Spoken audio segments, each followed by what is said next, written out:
tes mains te mettent d'un problème, tu peux peut-être t'en sortir. Quand tes yeux te mettent d'un problème, tu peux peut-être t'en sortir. Mais quand ta bouche te met d'un problème, tu ne peux peut-être jamais t'en sortir. Et ainsi, dans cette vidéo, on va voir 7 avantages bienfaits du silence. Car quand tu sais prendre la parole au bon moment, quand tu sais gérer ta parole, tout ce qui sort de ta bouche devient tel de l'or. On dit aussi que la parole est d'argent, mais le silence est d'or. Ainsi, si tu es quelqu'un de calme de par nature, quelqu'un qui est réfléchi, quelqu'un qui parle en réfléchissant, tu te reconnaîtras dans ces vidéos, par les différents propos. Mais de l'autre côté, si c'était quelqu'un qui a du mal concrètement à gérer son flux de mots qu'il dit, à gérer sa façon de parler, etc., cette vidéo est la bienvenue. Et si tu es nouveau sur cette chaîne, n'hésite pas à t'abonner, à liker à partir de cette vidéo pour ne pas rater les prochains contenus qui arriveront. Commençons déjà avec le premier point. Donc imagine-toi, tu es dans une salle lors d'une discussion et tout le monde se met à parler, tout le monde se met à jacasser, tout le monde se met à crier.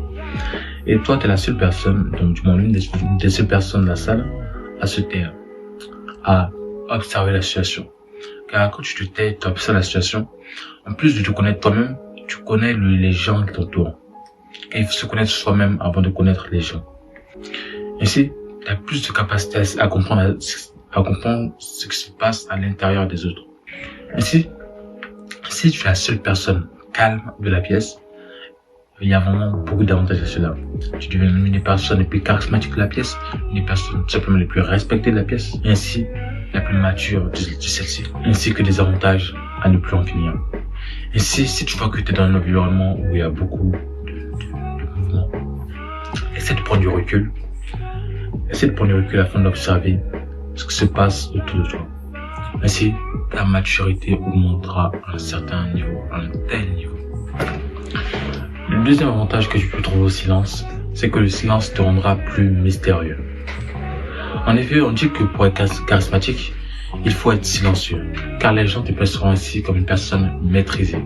Le silence, ce n'est pas être réservé, ce n'est pas un manque de confiance en soi, c'est plus un atout stratégique, car ça va prendre la parole au bon moment, ça te permet de capter l'attention et d'être mieux écouté. C'était au bon moment, ça va venir créer une aura d'énigme de toi. Personnellement, j'ai expérimenté cela. J'ai remarqué que quand je parlais beaucoup, les gens avaient tendance à moins m'écouter.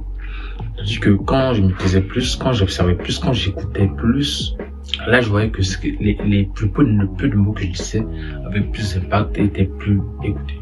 Pourtant, je ne disais pas grand chose. Donc le seul fait de se taire, d'écouter, crée une certaine atmosphère de maîtrise, ce qui est vraiment un atout indispensable de nos jours. Le troisième bénéfice au silence, c'est que le silence va venir t'éviter bien des regrets. Ainsi, est-ce que tu as déjà regretté des paroles dites à la hâte? Est-ce que tu t'es déjà dit pourquoi est-ce que j'ai dit ça? Car on a tous déjà vécu ces moments-là où on a dit quelque chose qu'il ne fallait pas dire à un moment donné. Et on s'est dit, pourquoi est-ce que j'ai dit ça?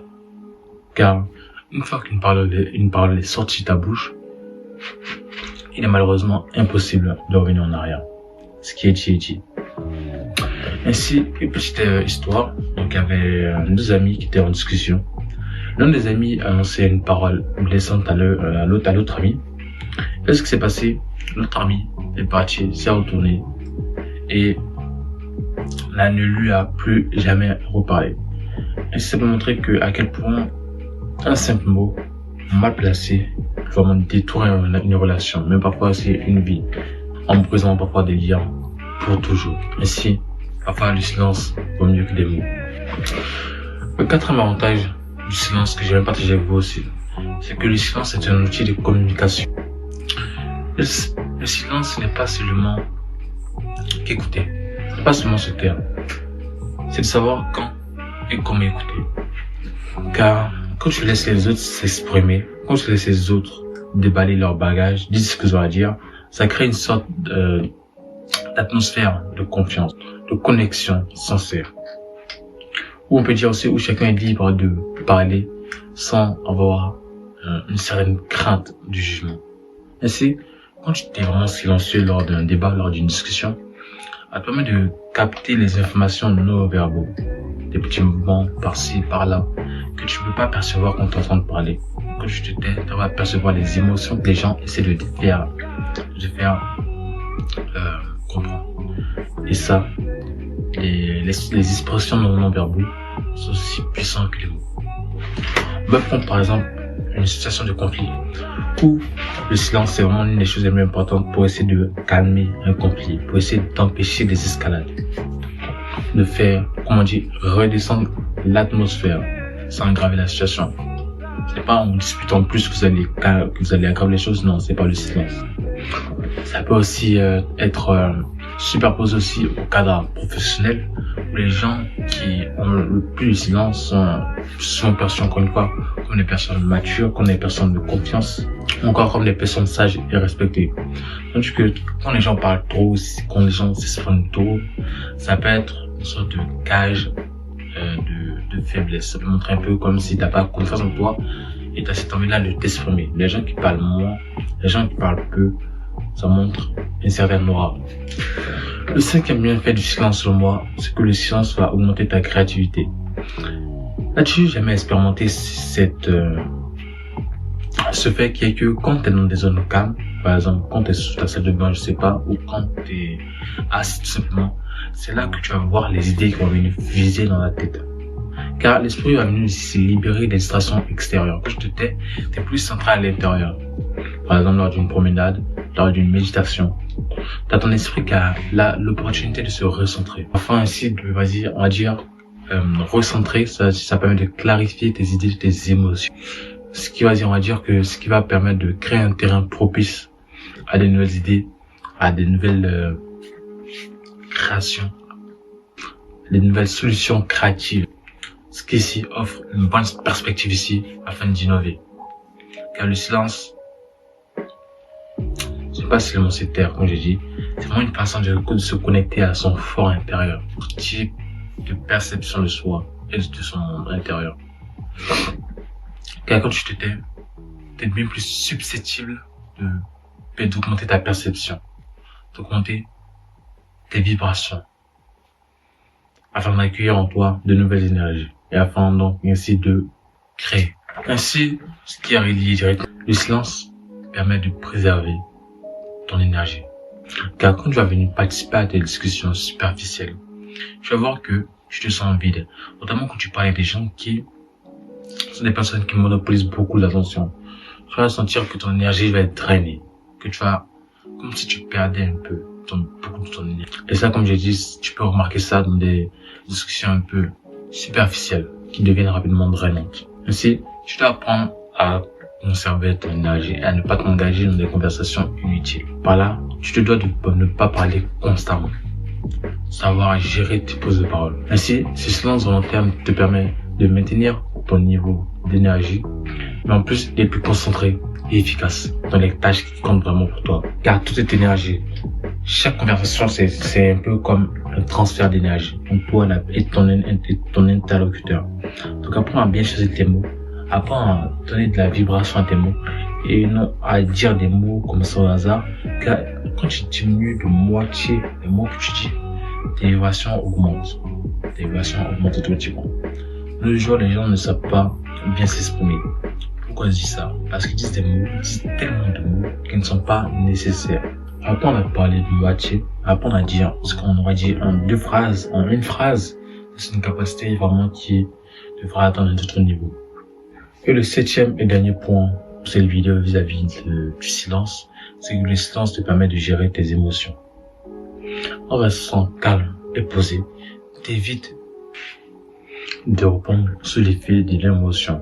Et c'est ce que je remarque le plus, peu importe ton âge, les gens ne savent pas garder leur calme, surtout lors d'une conversation. Beaucoup sont pris par leurs émotions, ce qui te permettra directement de prendre le contrôle d'une conversation. Quand dans une conversation, tu peux avoir l'impression que c'est celui qui parle le plus ou le plus fort qui est le plus dominant, mais non, justement. Celui qui parle le plus, c'est celui qui perd le plus la passe. C'est-à-dire que celui qui parle le moins, c'est celui qui prend le plus l'ascendant, c'est celui qui dégage le plus de charisme dans une conversation. C'est celui qui est perçu comme le plus sage. Car c'est celui qui aura le plus de recul vis-à-vis des émotions dans la salle, de la pièce, des émotions que les autres ressentent, tu vois. Si tout le monde est en colère, toi t'es calme, tu seras celui qui a le plus de recul vis-à-vis de ses émotions, et vis-à-vis des émotions communes. Ainsi, les gens en face de toi seront plus par leurs propres émotions, par leur propre colère. Ainsi, ton silence à toi peut faire qu'ils se sentiront un petit peu déstabilisés. Okay. Ils se sentiront déstabilisés par ta présence. Ça peut faire en sorte qu'ils se rendront compte de l'absurdité des choses. Par exemple, imagine tu es dans vraiment un conflit et la personne te fait gueuler et toi tu te tais. Tu n'auras pas la réaction escomptée par la personne. Car quand une personne se met en colère face à toi et tu gardes ton calme, tu montres que tu as le contrôle sur la situation. Et la personne est peu perturbée parce qu'elle veut te voir en colère aussi. Car elle est de basse vibration, et que si toi aussi tu descends de basse vibration. C'est-à-dire que quand tu gardes ton calme dans ce genre de situation, elle permet d'augmenter la fréquence de la conversation, de ta fréquence à toi. Ici, les gens sont souvent attirés par les gens avec un grand sens du contrôle, car ça montre aussi une certaine capacité à protéger, une certaine capacité à contrôler, une certaine capacité à établir un rythme. Là, ça montre que tu es réfléchi, et ça montre que tu es capable d'analyser les situations de manière objective. En fin de compte, pour cette vidéo, il y a le silence et d'or. C'est bien de parler beaucoup, mais apprenez à garder votre calme. Apprends à préserver ton énergie et ton intégrité. Apprends à observer plus qu'à parler. Tu n'as pas deux oreilles et une bouche pour rien. Écoute plus que tu ne parles. Car ça te permettra d'augmenter ton aura, d'augmenter ton charisme, d'augmenter ta créativité, comme j'ai dit dans la vidéo, et de prendre des décisions que tu ne regretteras plus jamais, que tu regretteras moins que si tu faisais que parler. De telle sorte à te démarquer plus comme un leader charismatique et calme. Car c'est vraiment la différence entre la personne moyenne et la personne qui est vue comme charismatique, comme un leader. C'est vraiment l'un des piliers du silence. Si tu as aimé cette vidéo, n'hésite pas à me donner un retour dans les commentaires. Donc, ça en disait une nouvelle vidéo.